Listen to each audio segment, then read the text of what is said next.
Welcome back to another episode of Gumball Love. I'm your host, Melissa Ledger, and today we're going to talk about having positive expectations because I think so many of us are feeling a little stuck in this area, like, when am I going to meet this guy? And I think that for a lot of us, no matter how modern women get, and there's still this feeling like life isn't going to start until you have a significant other, until you're married and you have these kids, and there's this storybook expectation that sits in the background. And this weekend, my family was in town, and it was my mom's birthday, so I took a little mini vacation, which I'm not really good at taking vacation, and it was so great. We were so present. We didn't turn on the TV, and normally we have the TV on. I didn't even want to call attention to it because I just was really enjoying spending time with my mom, my sister, and we were so present, and we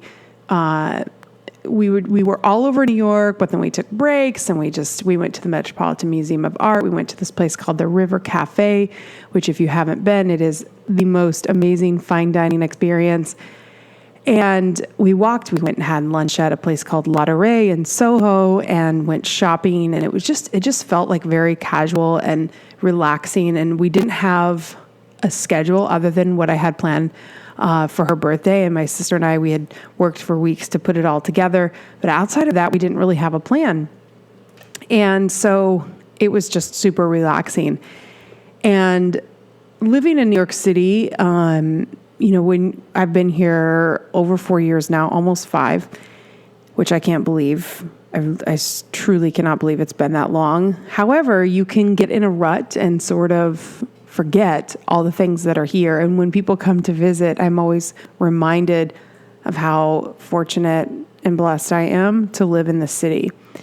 And what I discovered, or I just feel this renewed sense is, if you remember in the last podcast, if you haven't listened, I talked about how I've left online dating, and I wanted to start exploring different things and getting myself out there socially in different aspects. And so I do that a lot with networking events, but those are mainly women. But I've been seeking out things that are of interest to me. And one of the places I went was the Met. And I went with my mom and my sister because I wanted them to see just the European paintings like the Monet, the Manets, the Van Goghs, the Picassos. It's just so cool to be in the presence of such incredible art and famous pieces. And it's just an area that I have wanted to explore for a long time and really understand and appreciate those pieces of artwork. And I'm feeling very drawn to it. And so I'm kind of rolling this all up into positive expectations because I want you to, this podcast is about enjoying life, really seeing what's around you. So I want you to take a second and think about where you live. Think about why you live there and what is around you that's super cool. Like, what do people come to see when they come and visit your town? I know, right? Like, what are they, and you may have seen these things 100 times, but like, I'm originally from Nebraska, and surprisingly, Omaha, Nebraska has the #1 zoo. Yes, better than the San Diego Zoo. It is the most well-funded zoo in the world, and it's incredible. And so, if I were back in Nebraska, what I would probably do is explore that zoo more and learn about animals and just get more into it. Like, animals is a huge interest of mine. Wildlife rehabilitation is another interest that I'm also going to be exploring here in the city because we have urban wildlife.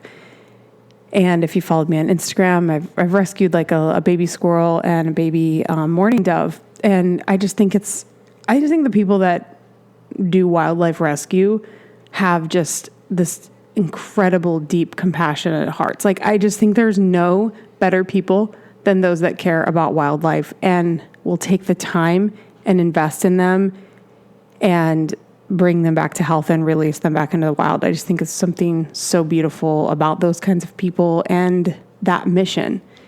So I'm telling you this because I think that we lose we get in this search for romance and love, and we kind of lose the whole idea of just really embracing life. Because when we turn on the news and we see how unfortunate some people have to live, like people starve, people are in wars, they're afraid every night in their bed. There are people in the United States that live in neighborhoods that they really can't rest. Can you imagine that? Where you close your eyes and you really don't feel safe. There are people that I have of one girl, if you're listening, I'm still thinking of you, where she became homeless and was living out of her vehicle.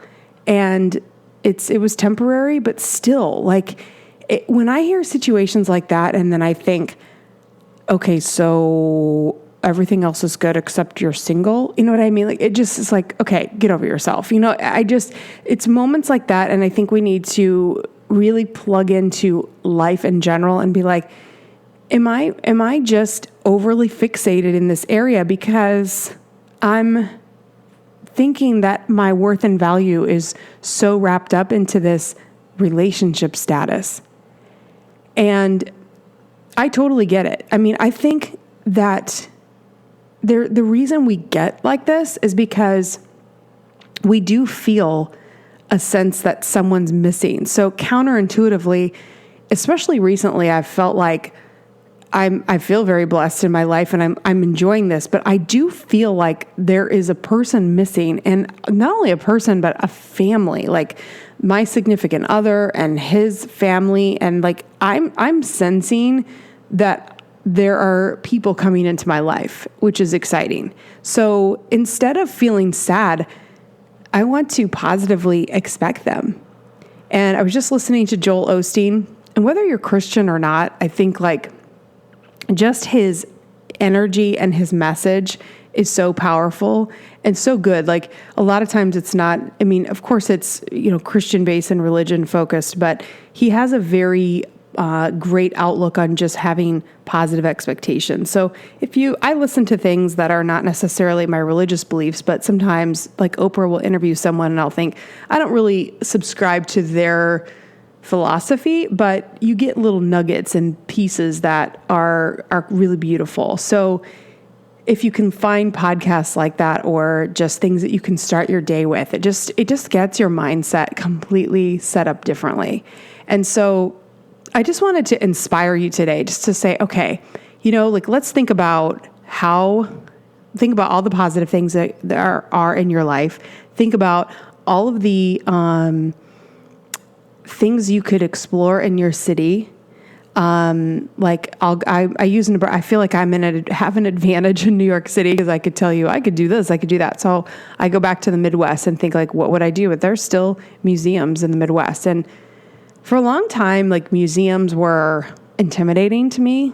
And because I came from, I got public school education, and there wasn't my art history knowledge is, there's just gaps, as there are with all of us. But I think I've just felt like, well, I didn't get that high Ivy League type education. And I see, and I have friends that are extremely educated. And I always have kind of felt like I need to know more about art. Like, what is so special about Monet versus Manet versus, and it's not like I can't research this stuff, but it kind of seems overwhelming. And then when you think about all the things you don't know, it's like, I don't know about you, but I can kind of tend to feel like, God, am I just dumb about all these things? And then lately I've just thought, why not just take these things on as little projects where you can just study these paintings and just take a minute to buy a book and make it like a little side project. So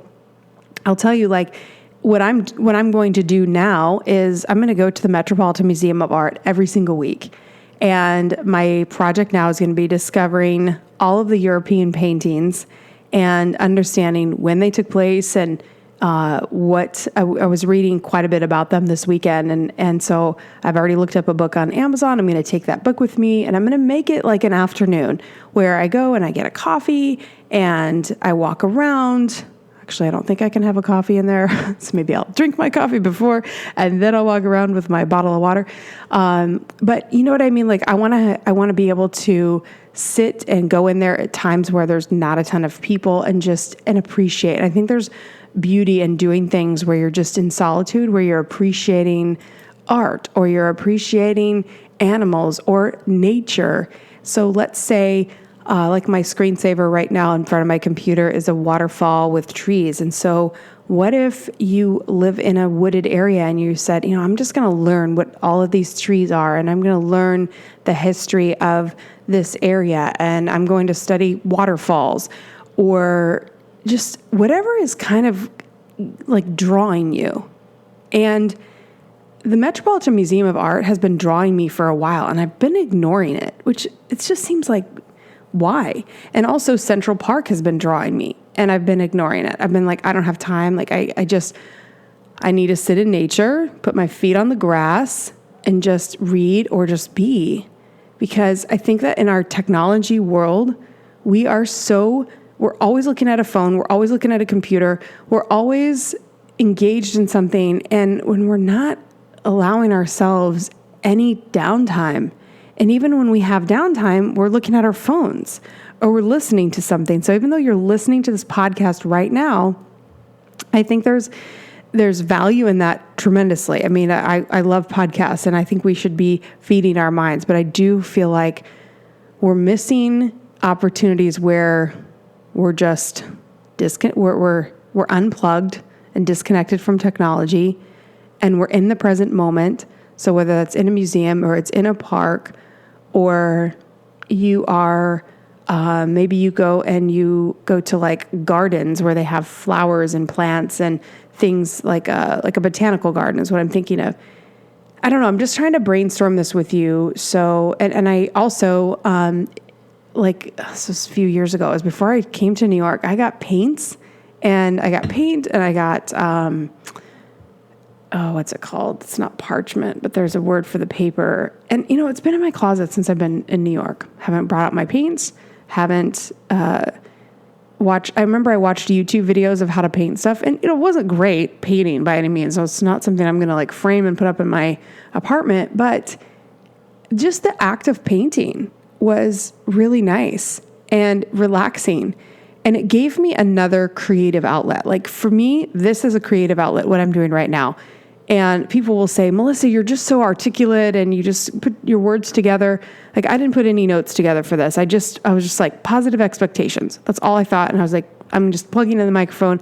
I wanted to talk to you about just these things that are going through my mind. But this comes very naturally to me because this is my passion. This is something that I think about, and it's just in my it's in my core being. Like a long time ago, I don't even want to tell you how many years ago, I did Mary Kay Cosmetics. And I went to the seminar in Dallas. So if you've ever done Mary Kay, the company is actually a really great company. And I had a great experience. I was a director and I won it was the Grand Prix back then, the Grand Am, I'm sorry, the red Grand Am. So I won one of the first cars. I didn't get to the pink Cadillac level because I ultimately discovered that it wasn't for me. But I remember when I went to Dallas and there were 10,000 women in this arena and they did 5 seminars in a row because the groups got so big, they had to divide them into 5 at the time.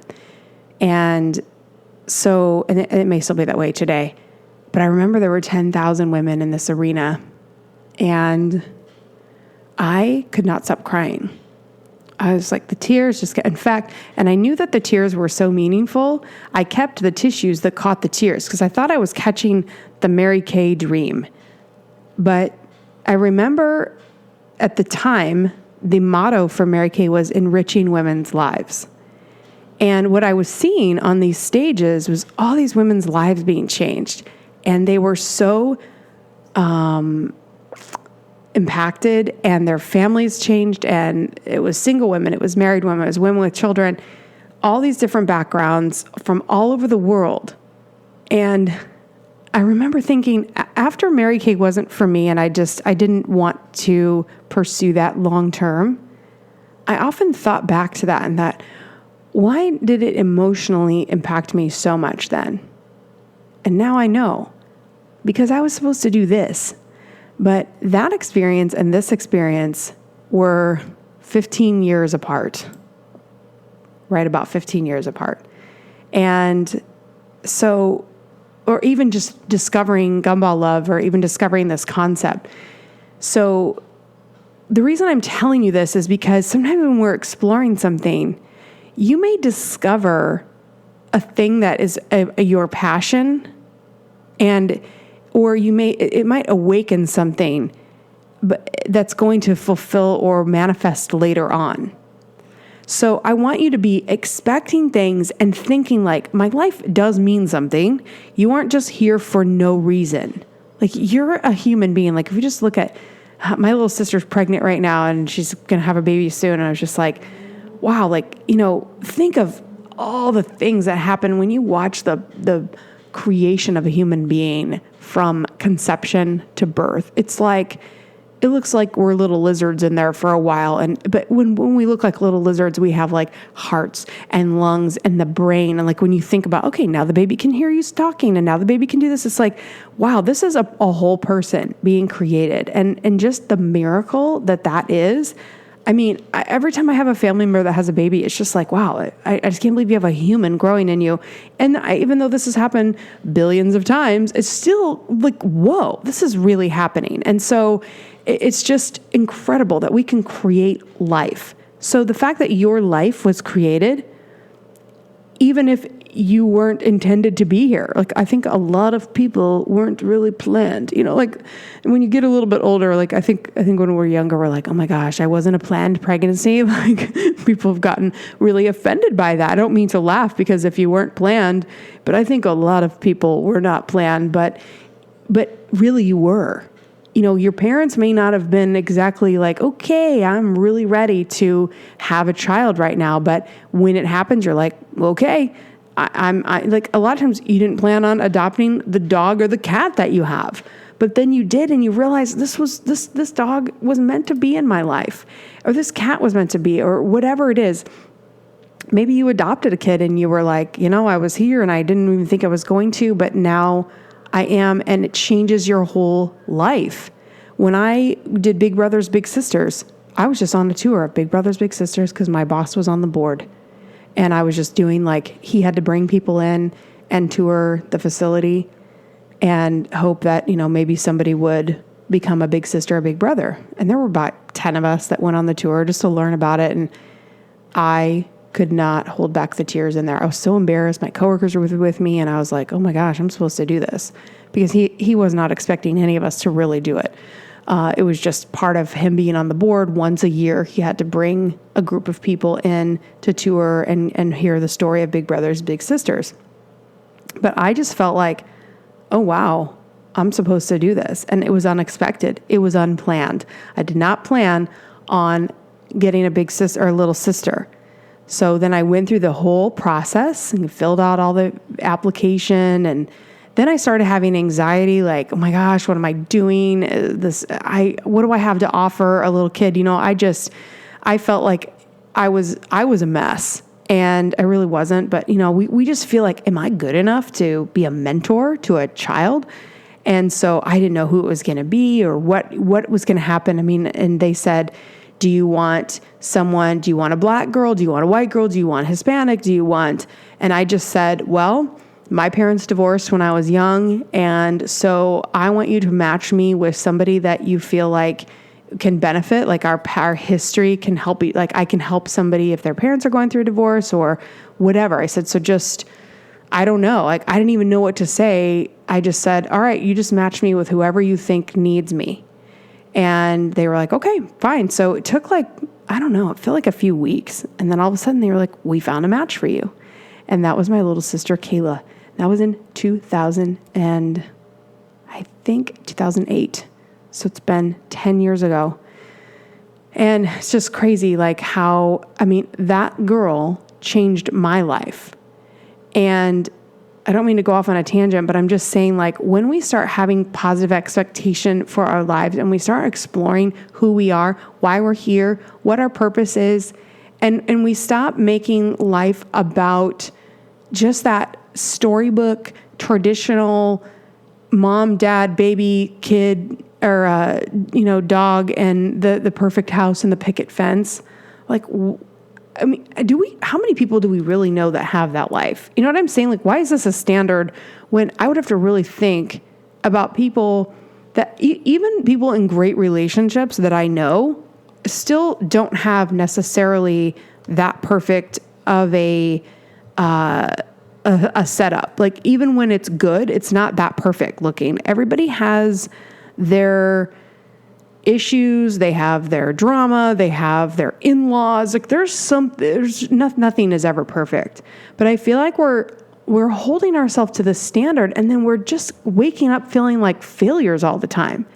And why aren't we waking up thinking, I want to explore something today. I want to like do something that I've never done before. Maybe you need to go. I'll tell you what, when I got my little sister and I started developing that relationship, it created dimension in my life that I can't imagine not having. Like, because of her, I shaped up in my own life. You know, you kind of are like, oh, wow, I would think about doing things, and then I'd think, wow, that would be a terrible example for her. So I'm not going to do that. Or maybe I would have before. Or just, going out or drinking or like that kind of stuff. I just didn't do it because I didn't want to be a bad example. And so I was never really a big partier, but you know what I'm saying? Like, I just thought of things differently. And then I became a cheerleading coach because she decided I told her, I'm like, hey, if you ever want to do volleyball, basketball, or cheerleading or track, I have cousins that are in all of those sports at the time where they were in high school.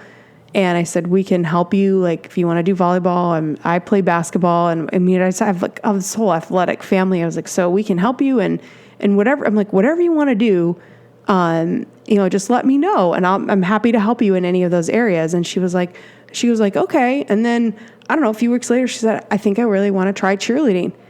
So I was like, okay. So I helped her with cheerleading, and that was the most amazing experience because then we had something that we could work on together, and it brought us so much closer. And then I ended up coaching for 3 years. And that was, then I was mentoring all kinds of girls in high school and getting that experience, and then being involved in the community.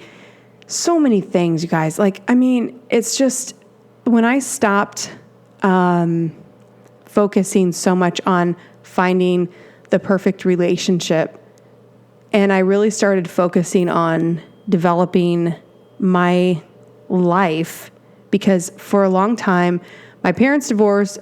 I went to school and then got a job, and then started working and had some relationships, but I never really thought about my interests and my passions. And it was just, I think a lot of us grow up in very traditional environments. Like if you grow up in the Midwest, or if you're 100% Italian, I've noticed like people that are the most pure in their ethnic background, if you're like 100% Greek or 100% Italian or 100% of anything Puerto Rican, there's a lot of pressure from family.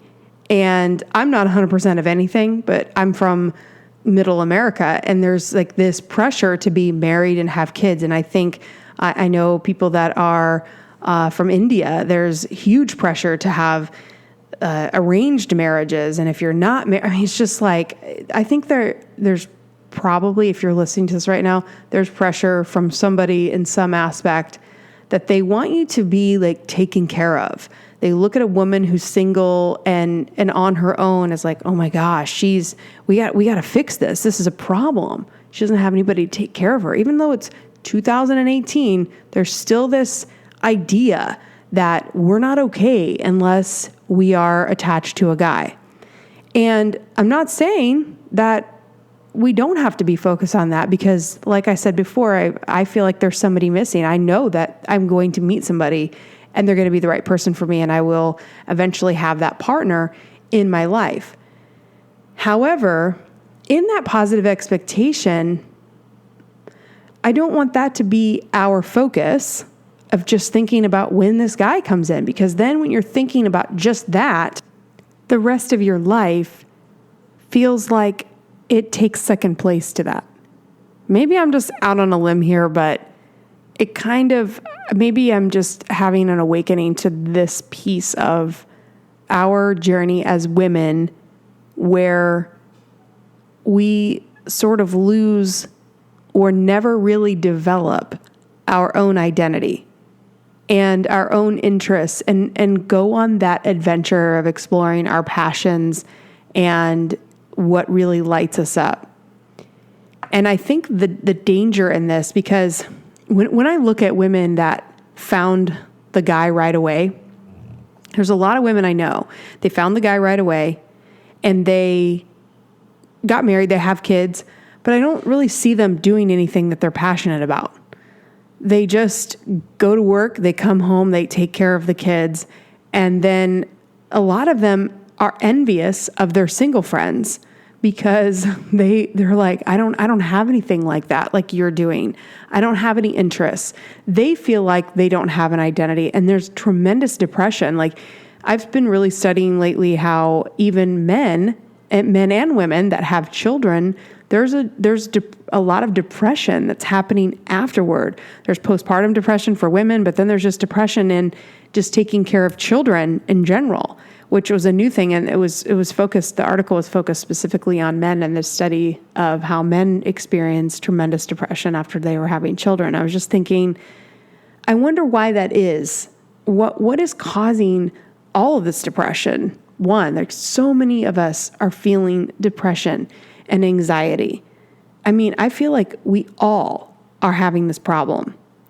And it's really been bothering me because I feel like I don't want to blame everything on social media, but there is a tendency to, you're seeing everyone's highlight reel. You see people post, their best photo with the best filter, and it seems like they're having this great life and you're not. And we have to stop ourselves in those moments and be like, okay, what you just thought is not even true. However, if you're just going to work and coming home and watching what's on Netflix and binging on whatever's on TV, and you're not really present in your own life, I think you can be married or in a relationship or single and feel the same level of sadness. Like, I feel like your level of happiness, high or low, has nothing to do with who's in your life. There was even a study, I've posted it a couple of times on Instagram, that they've tested happily married people versus happily single people. And the difference in their happiness scale was 0.3%. Like, it's just like 0.3 of a percentage point difference between the happiness level. So if you can achieve being happily single, I think the variance is so minimal. And that's what we really need to focus on. Like, okay, just because you meet somebody, their presence is not going to make you happier, because yes, you'll have someone to experience things with, but they also want to do different things. You go to the museum and they're bored of the area that you're excited about. Their feet are tired. They hate the museum and you love the museum. Like, there's all these things, you're trying to experience them together. And I think a lot of couples do is they try to experience things together, and the other person's like, this is stupid, I hate this. And if you don't have your identity formed enough to where you can say, okay, this is something I need to do without them because I really like it. But I know previously, if I would have tried to do something like going to the Metropolitan Museum of Art and looking at the European paintings and really studying Monet and Picasso and understanding the artists and the time that they were painting and what they were doing and how it was influencing art. And it was, there were some that we looked at that were extremely criticized in their time, but here they are on display in the most prominent museum in the world. Like, how did that happen? It's intriguing to me. But to a guy that I date, he could be like, I'm bored of that. But I have to be confident enough in who I am to say, oh, well, I don't care if he's bored of it. I'll just go with somebody that's not bored of it and continue to develop the dimension in my life. But if we are not confident enough and we haven't explored who we are, we don't feel that sense of freedom to listen to the things that are interesting us and are captivating our minds. But I'm trying to think of I'm trying to say this whole podcast, the point of it is to say look, there's all these expectations, and if we were positively anticipating the right person to come into our lives, and you knew for certain, if I said to you, you're going to meet your guy in 1 year. So he's coming. He'll be here in 2019. A year from now. You would be like, oh, how would you live differently? If you just knew, oh yeah, I can see the future. You're going to meet him. It's going to be sometime next year. So relax. You're going to meet him. He's coming. You'd be like, okay, awesome. So then what? But what if I said, you are going to find him because you're going to explore your passions and things that are kind of laying underneath the surface that you really haven't awakened. And when you awaken those, that's when you're going to start a sequence of events that's going to lead you right to that right person.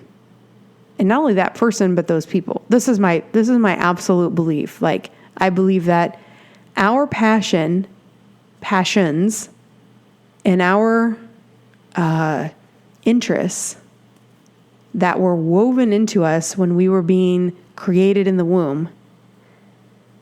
Because if you know someone with 2 kids, same parents, 2 kids, how different are the 2 kids? Isn't that crazy? Same parent. You would think, most people. I have one sister, and we're similar in a lot of ways, but as far as the baby experience that my mom had, I was the easy kid and my sister was the nightmare.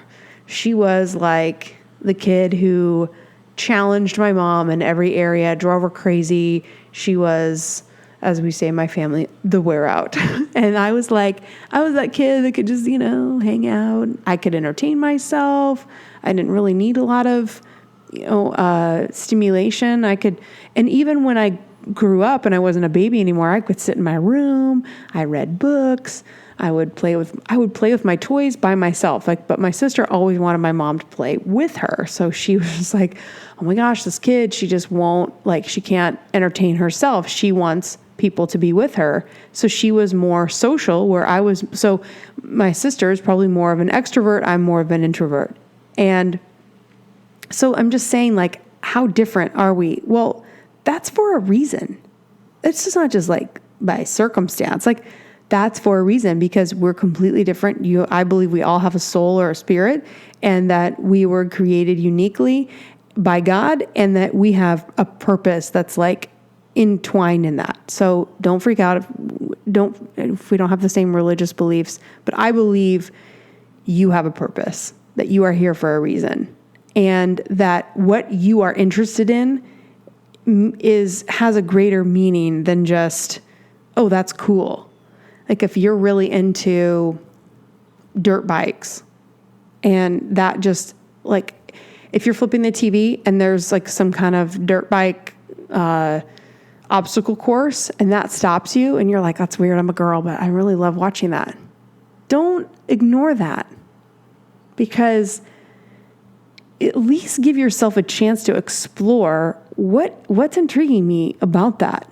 And then find an event, go and see what it's about.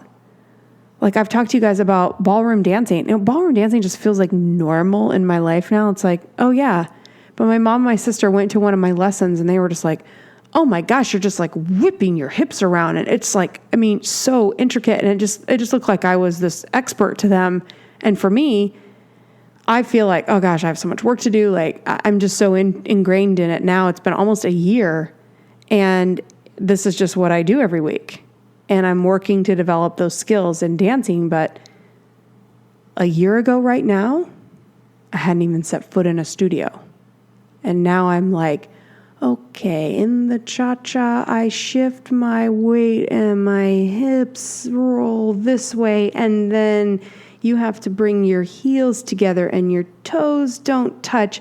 And you have to place your foot and then shift your weight. I mean, like, you know what I'm saying? Like, I'm so into it that I'm studying it to that level because, and I don't have to like try to get myself to stay interested in it.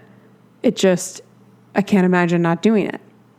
So, but then all of a sudden, it's actually not a new whisper. It's something that I've been like trying to quiet. And I don't know why. It's just go to the museum and study these paintings. Like, it's not just like, oh, you'll know stuff about paintings. Like, it's going to awaken something that needs to be awake, that's sleeping right now. I'm going to discover these artists and read more in depth about them and have more than just the general knowledge. And then I'm going to hear a story, or I'm going to multiple stories that's going to be, or I'll meet people, or all of the above. And then like something is going to come out of that. And so sometimes we're just like, I don't know, like I've thought about it too. Like, I don't know, sometimes I'm just bored at the museum and is this really like, and I just I'll talk myself out of it. And when I went back yesterday, I was like, I feel like now I'm ready. And sometimes I think there is the whisper, but we don't answer it because maybe it's not the time to. It just, you don't have the motivation or whatever. I don't know. Like we could get all into timing, blah, blah, blah. But I just want you to like, think about, I'm going to explore things. I want to be more in tune to why I'm drawn to that. Like, I love plants, but I don't have a green thumb, or I used to not have a green thumb. So I would buy plants and I'd kill them, but I love plants. So then I had fake plants. Then I hated the fake plants and I ended up getting rid of all the fake plants. And so then I started to, I had a neighbor who had pancreatic cancer, and I would go visit her in her home. I only knew her like the last 3 months of her life, but she became very special to me. And so I would go to see her and I'd say, Bernadette, your apartment is just so cozy. Like, what is it? And I started looking around and she had fish and plants, and she had this little water feature thing. It was just like this little marble base with rocks and then the little waterfall. You just pour water in it. Real simple. But I just started noticing like, this feels so warm in here. And so then I started, okay, I'll just buy one plant and plant it and then see how it goes. So I bought one plant, and then shortly after, she passed away. And her daughters were so great. They called me and they said, Melissa, do you want these 2 plants of Mom's? And I was like, oh my God, they're giving me the Mom's plants? Are you kidding me? But they knew like I'd spent time with her and how much I loved her plants. And then I was like, I can't kill Bernadette's plants. Like that would be terrible. Like she was a very like strong French woman too. And so even though she had passed away, I could still hear her voice in my head, like, don't you let that plant die. So I felt like really motivated. And so then I started to learn, like, how do I keep this plant alive and what does it need? And so then now I have 2 of her plants. Then they gave me her little waterfall. So I have them sitting right here with her little water feature, little mini waterfall with the rocks and plants. And I love candles. So I always have candles lit. So do you see how like when you surround yourself with things that you really do enjoy, it creates your whole personality. And if I had to guess why I personally haven't met the right person, it's because I feel like I was called to do exactly what I'm doing right now, to create and open this conversation. And if I had met somebody before, I don't know that I would have continued down this journey. And I think that my purpose is to help you to do this as well. And so my I don't want to use the word journey, but if I had to like look at my life on a map, it would be like, you need to go through these things so that you can teach these things. And if I had met someone sooner, I wouldn't have developed my personality. And I believe that if I could redo this podcast, which I'm not going to, because I just want you to feel like we're in a conversation too. I don't want to be too structured. But if I were to redo this podcast, I would say that, and now I just forgot what I was going to say. What was I going to say? Like if I were to organize it, I would think like, okay, we have to explore who we are. This is really the bottom line. Oh, I know what I was going to say.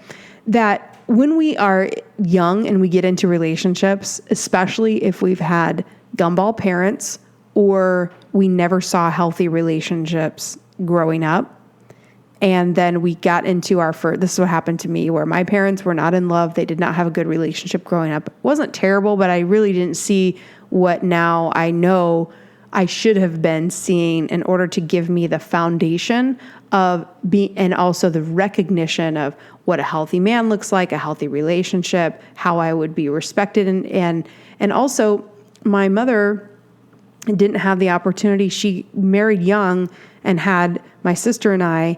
So she wasn't exploring a bunch of her interests and thinking about all of these things because, those of you that have children, it's like, who has time for that? Or you feel like you don't have time for that.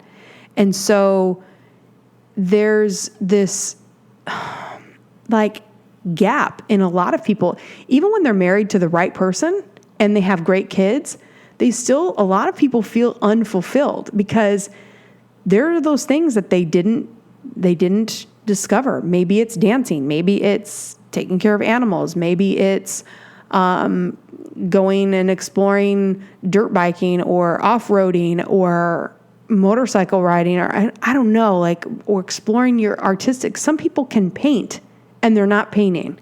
Some people can sing and they are not singing anywhere, which is just rude, so rude for all of us that can only sing in the shower. We only sound good with Adele turned up really high.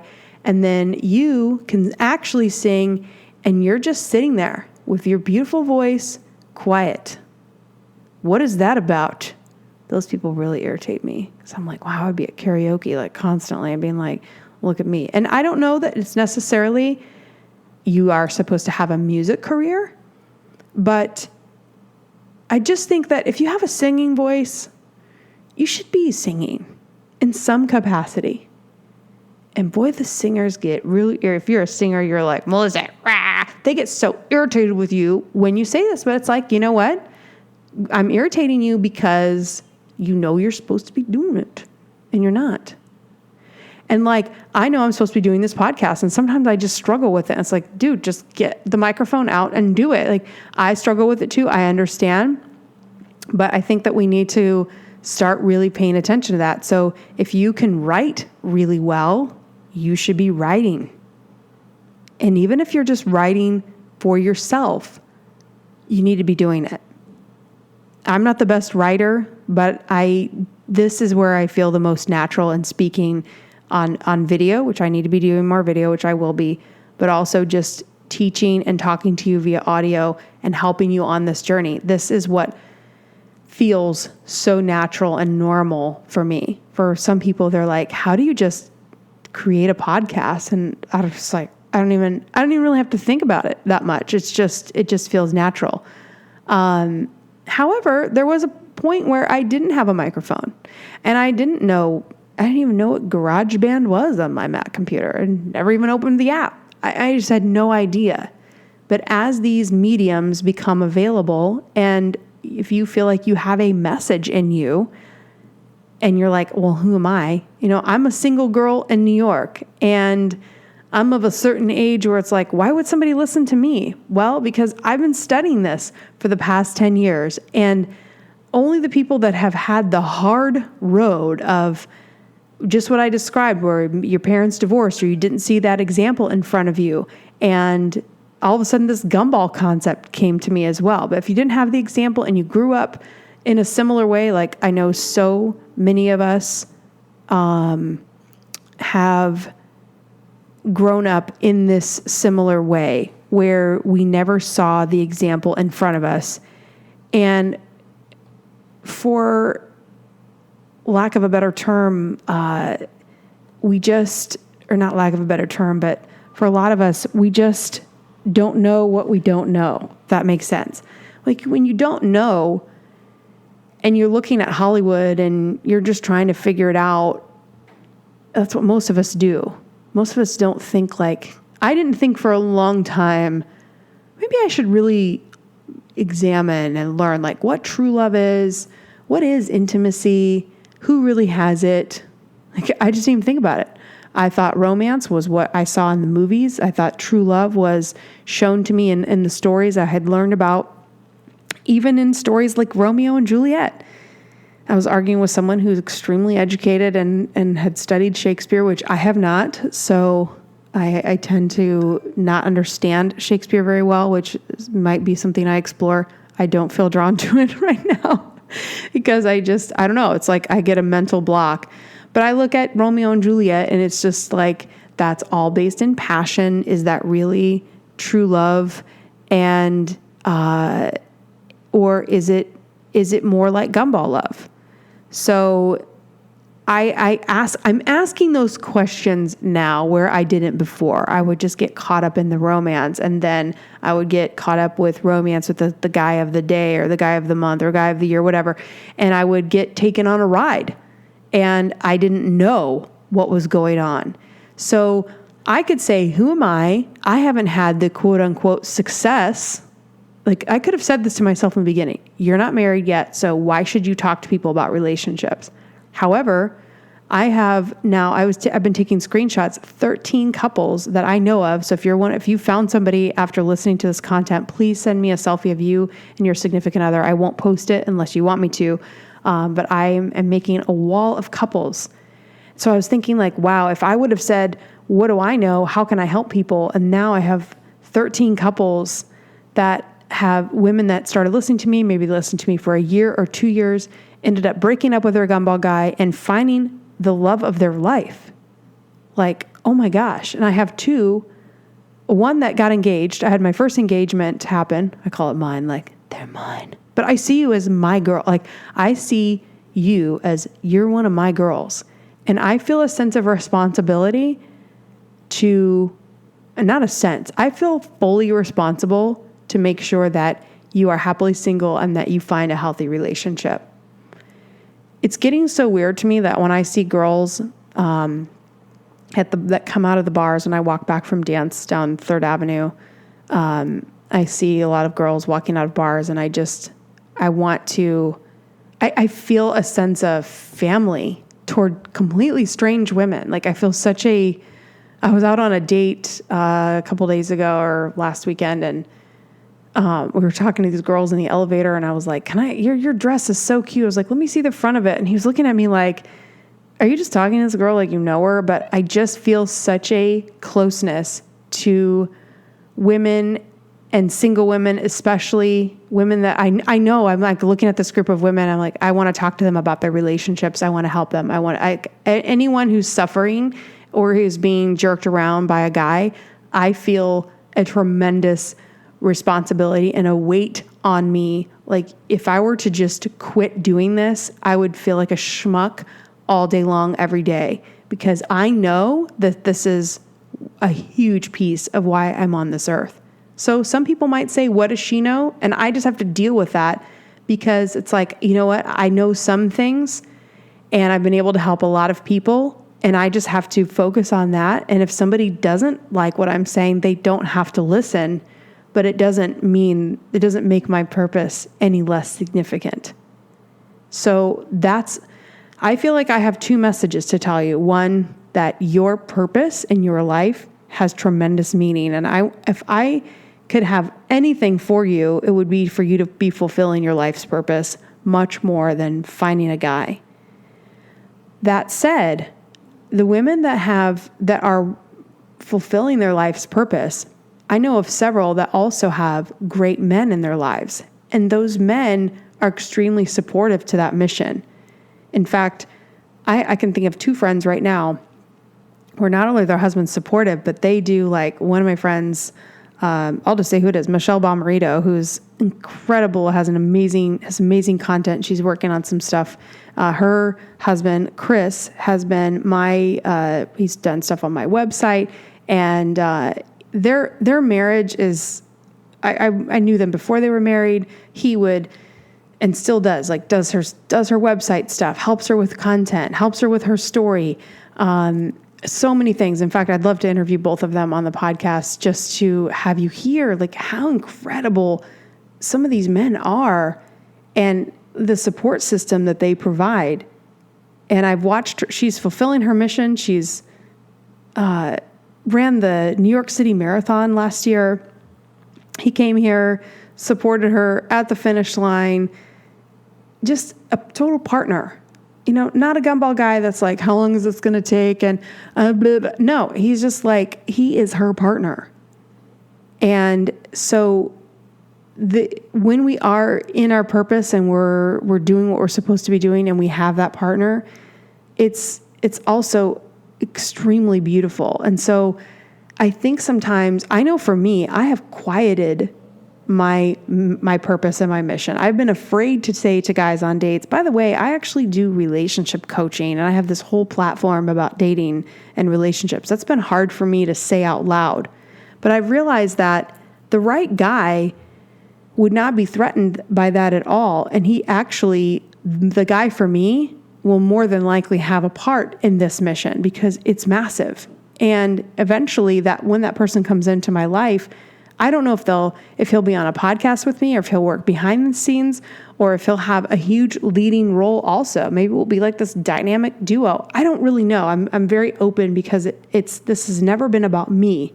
This is why you see me struggle with Instagram stories or putting pictures of myself up. You'll see me go through phases where I do it and then I don't, because I don't want you to be focused on me. I want you focused on you, and I want you focused on your purpose and ultimately not really needing me anymore. I want you to find your purpose, find your happily single life, eventually attract all the people that are your vibe and your frequency. Maybe you move to a different location. Maybe you get a different job. Maybe you cut certain friends out of your life that are toxic, and you start to really create the life that looks like your dream life. And that is where I feel that I have done the most work on myself, but it continues to be a work in progress. Like there's no destination. There's no arrival where all of a sudden it's all lined up. There's always going to be areas where there is imbalance, and that's just life. So I want you, this whole point of this podcast is just to kind of like put things in perspective and say, if you're single and you're healthy and you're working and just coming home and feeling that sense of, why am I single and what's wrong with me? I want to snap you out of that today. And I want you to start thinking about different things, high vibe things. If you're online dating and you're just looking at gross picture after gross picture, I'm not going to tell you that you shouldn't be online dating. Plenty of people meet people online. But I feel that 98% of the men that we have to filter are low vibe and gumballs. They're gumball guys. They want attention. They're not ready for relationships. They are pushing the physical. They just, they're like so sexual on the dates. They're sexual. I took my sister to a rooftop club 2 nights ago, and it's really meat markety, but it's so beautiful. Like, it's just a club that you should see once. It's 235th, but it's very it's the largest rooftop in New York City, and it's really cool. It's beautifully decorated, but it's just turned into a meat market. And I was sitting there and I saw this guy that I had run into at an event, and we hit it off. This was 2 years ago this fall. We ran into each other at this event and we hit it off, and we had this great night. And it was like, wow, I'm meeting somebody organically in real life. We exchanged phone numbers. Then he called me he texted me the next day, and shortly into the conversation, he said, "What are you wearing?" And I was like, "Really, dude? Don't go to what are you wearing?" And I tried to gently say, which I was really surprised he went there. I tried to gently say, like, I'm not somebody that's going to have this type of conversation, and he wouldn't let it go. And so I just ended the conversation, and I didn't talk to him anymore. I'm sitting at 235th, and who do I see? That guy. And I was tempted to be like, "Hey, we ran into the," but I sat there and looked at him, and I was like, I already know who he is. And he lives in New York. And if you live in New York, you're not hanging out at 235th. So I was like, he lives in New York, and he's by himself. And he was actually like the best dressed guy there. He's a professional. He's in the insurance industry, lives in Midtown. I mean, he has like a great life. But I thought, how sad. He's like, browsing at this meat market. It's a touristy place. So women there are not in town. They're in town temporarily. And so then they leave. So it's like they can pick up on tourist women. They're like, because they don't understand, tourists don't understand what kind of place it is. And so I was like, how sad that that's how he's living his life.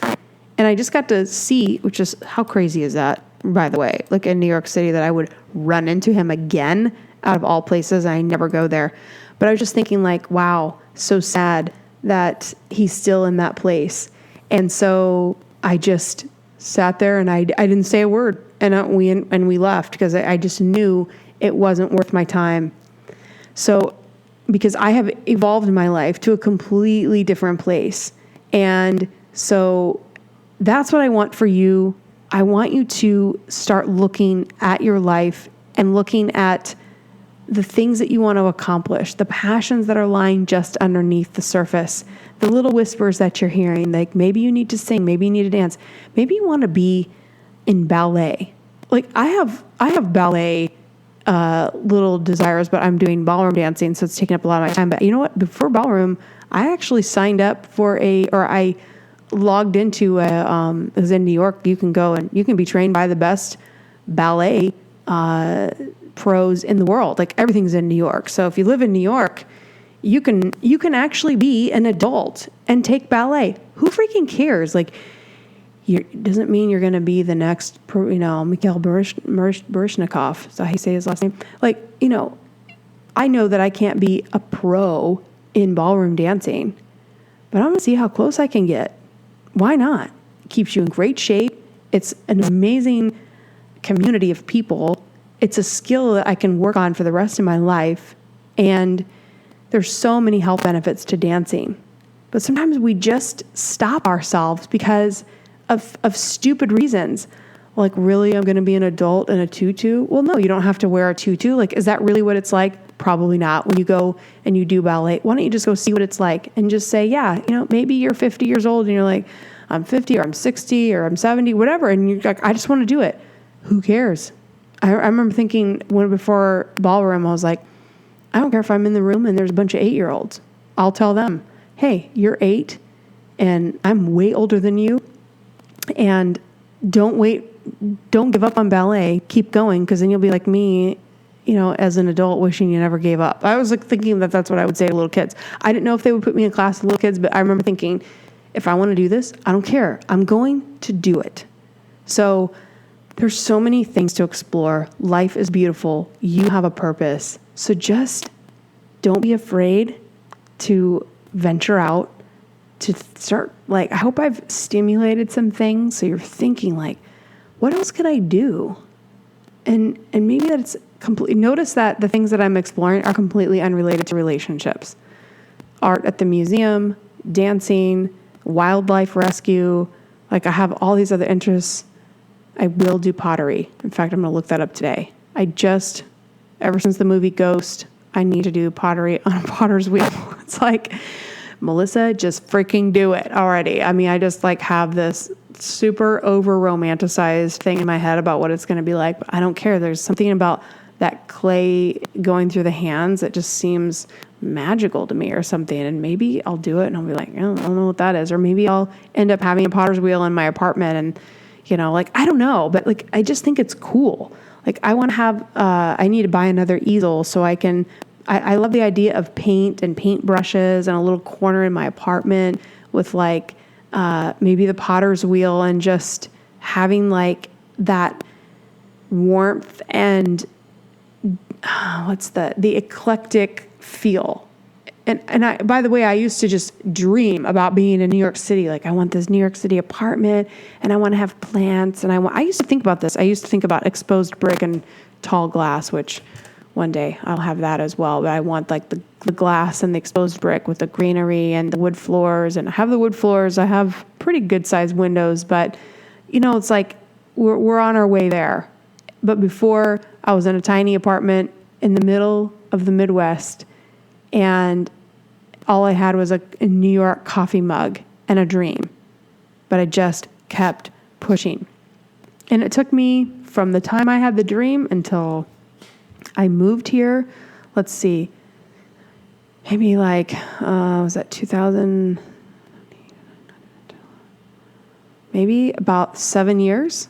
7 years from when I really started thinking about living. Well, I really started thinking about living in New York when I was much younger, but I actually started hyper focusing on it about 7 years ago.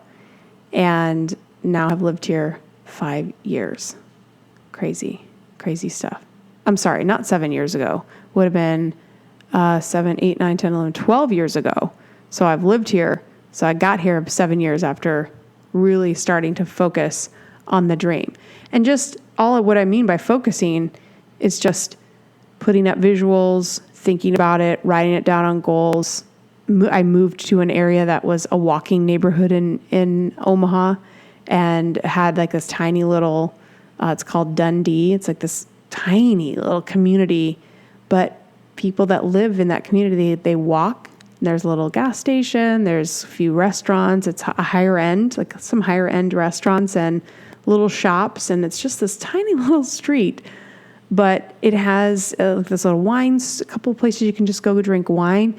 And it made me feel like New York. So when I couldn't live in New York, I found the place that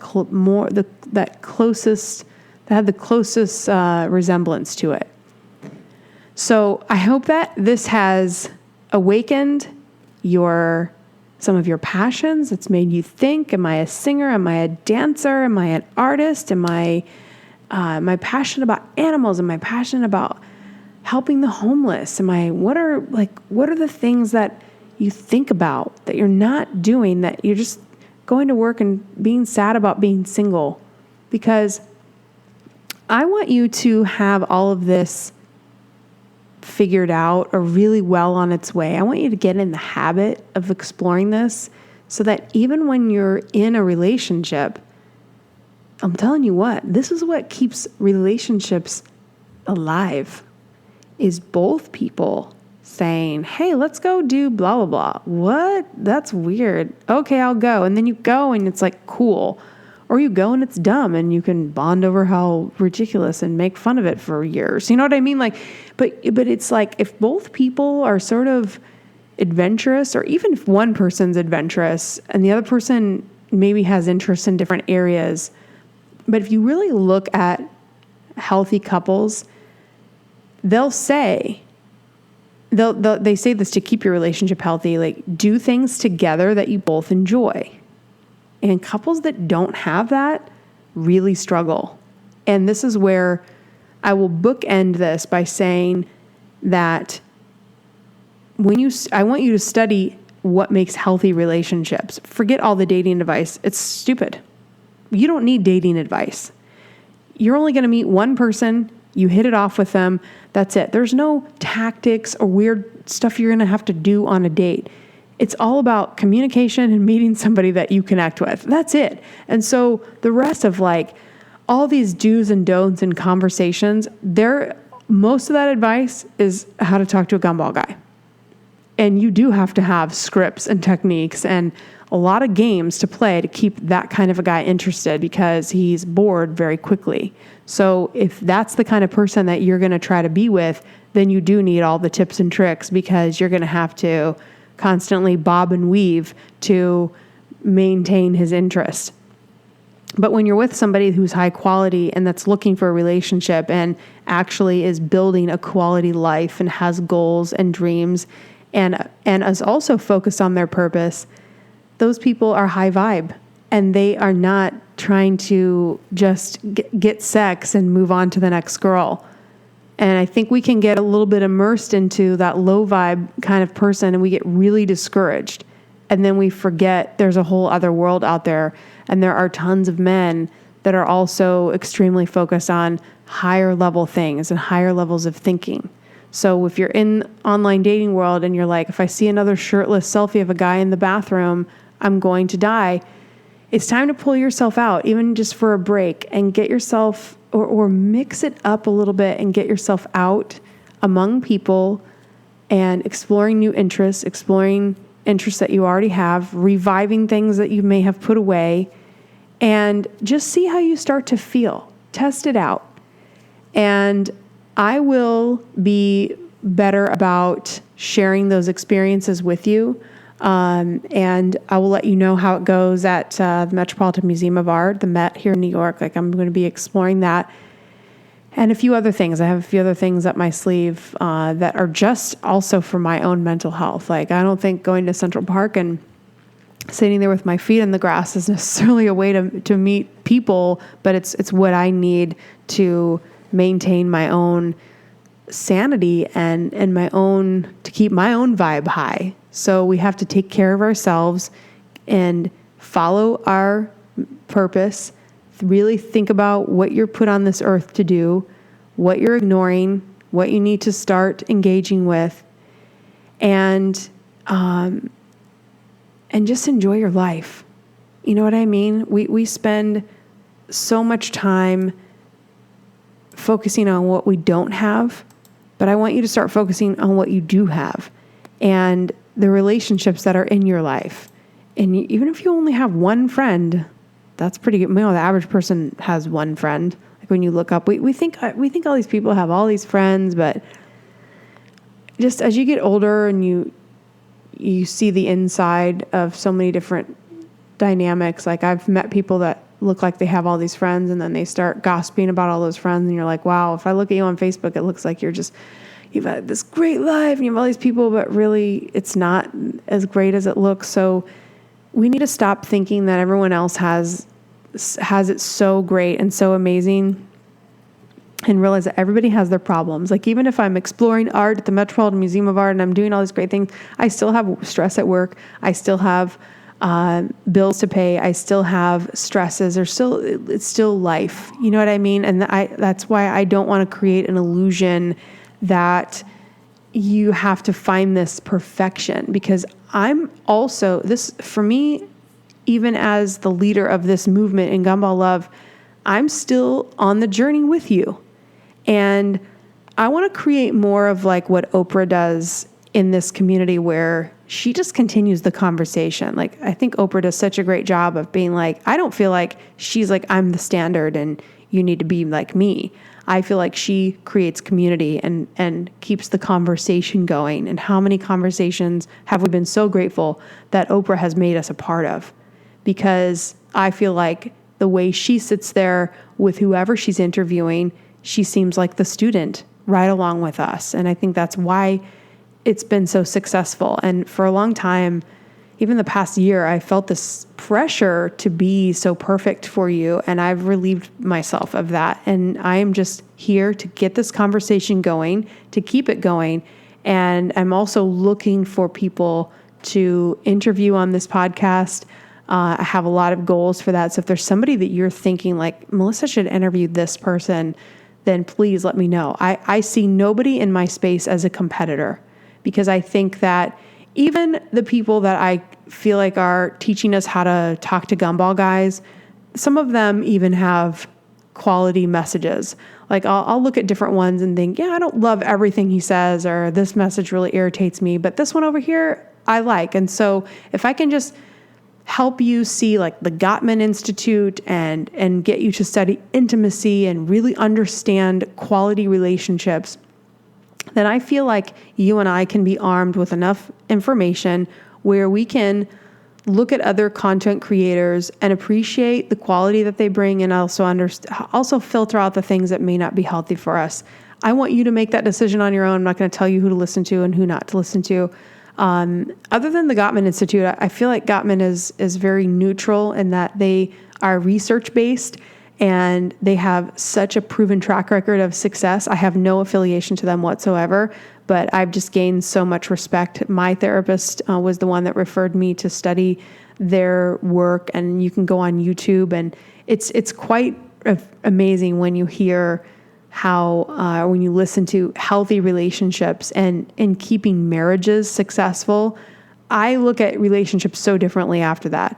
I used to look at it and focus on the beginning part, meeting somebody and building rapport and building that connection and falling in love. But when you see what makes a healthy marriage and you listen to other people being coached, like if you listen to couples being coached by professionals of how to keep their marriage alive, you really start to see what you need to do to keep to find the right person that's going to have the healthiest relationship for you. You start looking at differently, like, whoa, if I want a long-term relationship, this is what I need to be looking for.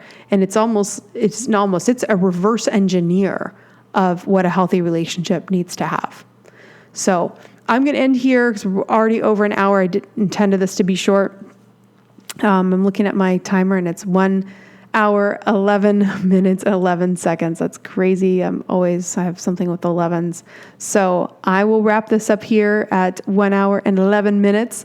And please reach out to me, always melissa@gumballlove.com. If you have questions or you want to refer someone or you would like to set up a private coaching session where I work with you one-on-one and meet you exactly where you are and help bring you to your optimum level so that you are feeling like you are on the right track and you are happily single on your way to living your best life. Until next time, I'll see you soon.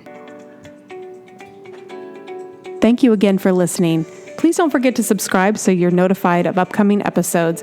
And if you love this episode, please leave a review. Reviews help so much for the success of this show, and it will attract other people that may not have heard of it otherwise. So thanks again for listening. We'll talk to you soon next time.